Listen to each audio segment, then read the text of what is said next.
Welcome to once again smart studies for success. Friends, आज हम देखेंगे हिंदी के कुछ कठिन शब्दों के अर्थ जो पिछले कई एग्जाम्स में आ चुके हैं। तो चलिए शुरू करते हैं। हमारा पहला है शब्द विभावरी। विभावरी का अर्थ होता है रात। आगे बढ़ते हैं। विशद। विशद का अर्थ होता है स्पष्ट। युयुत्सु। युयुत्सु का मतलब होता है लड़ाई का इच्छुक। अगला क्वेश्चन। नक्कू। नक्कू का अर्थ होता है अपने को बड़ा समझने वाला। महर। महर होता है मुस्लिम विवाह में पति की ओर से पत्नी को परंपरागत रूप से दी जाने वाली राशि। अगला शब्द है घाघ। घाघ का अर्थ होता है चालाक। अगला शब्द पारण। पारण होता है किसी व्रत या उपवास के बाद का पहला भोजन। अन्योन्य। अन्योन का मतलब पारस्परिक। अनिमनस्क का अर्थ होता है जिसका मन कहीं और हो। सुम। अगला शब्द है सुम। सुम वो होता है जैसे कुछ पशुओं के खुर। जिन पशुओं के पैर बीच से फटे होते हैं जैसे गाय, भैंस, बैल, इन्हें खुर कहा जाता है। और जिन पशुओं के पैर बीच से फटे नहीं होते जैसे घोड़े, गधे, खच्चर, उन्हें सुम कहा जाता है। कीना का अर्थ होता है विद्वेष। देव दुर्विपाक का अर्थ होता है दुर्भाग्य। पारपात्र। पारपात्र का मतलब होता है पासपोर्ट। प्रतिवेदन का अर्थ होता है रिपोर्ट।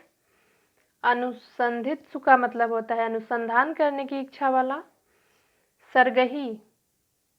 वह भोजन जो निर्जल व्रत के दिन बहुत सुबह तड़के किया जाता है वह होता है सरगही। प्रतिहतमति का मतलब होता है विरोध भाव रखने वाला। पराभूत। पराभूत का अर्थ होता है हारा हुआ।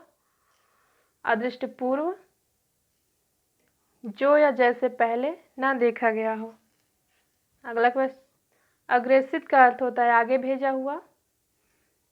जनांतिक का अर्थ होता है नाटक में मंच पर एक पात्र का दूसरे पात्र के कान में कुछ कहना। अकांडव का मतलब होता है व्यर्थ की बहस या उछल कूद। भीतरा का अर्थ होता है वह व्यक्ति जो अपने दिल की बात किसी को न बताए। भास्कर का अर्थ होता है चमकता। खाकसार का मतलब होता है तुच्छ।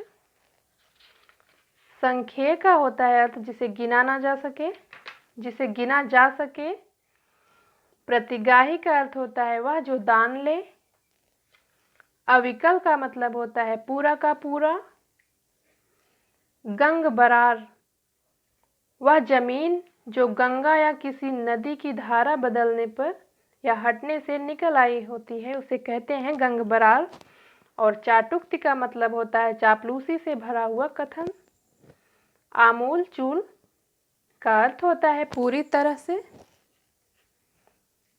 अप्रतिम जिसके बराबर का कोई ना हो, जिसे कहते हैं अतुलनीय।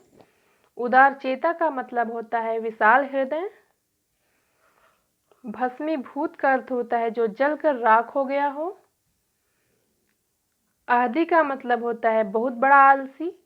और फन्ने खां का मतलब होता है अपने को सब कुछ करने में समर्थ तथा महत्वपूर्ण समझने वाला। अवितथ का मतलब होता है ठीक। परुस्ता का मतलब होता है कठोर। यायावर का मतलब होता है घुमक्कड़। और शल्य का मतलब होता है ऑपरेशन या चीड़-फाड़ करने का औजार। अभिज्ञान का मतलब होता है पहचान कर या देख कर बताना कि वह वही है। और गतानुगतिक का मतलब होता है पुरानी परंपराओं को आंख मूंद कर पालन करने वाला। उदीप्त का मतलब होता है प्रज्वलित। मनःपूत का मतलब होता है जो मन से पवित्र हो। और प्रत्यावेदन का मतलब है जवाबी बयान। और वर्जना का अर्थ होता है रोकना। उठल्लू का मतलब होता है एक जगह टिक कर ना रहने वाला। अवदात का अर्थ है उज्जवल। धर्मध्वजी का अर्थ है पाखंडी।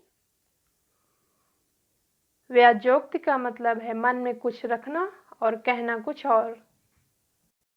वीडियो अच्छा लगा हो तो शेयर कीजिए, कमेंट में ज़रूर बताइए वीडियो कैसा लगा।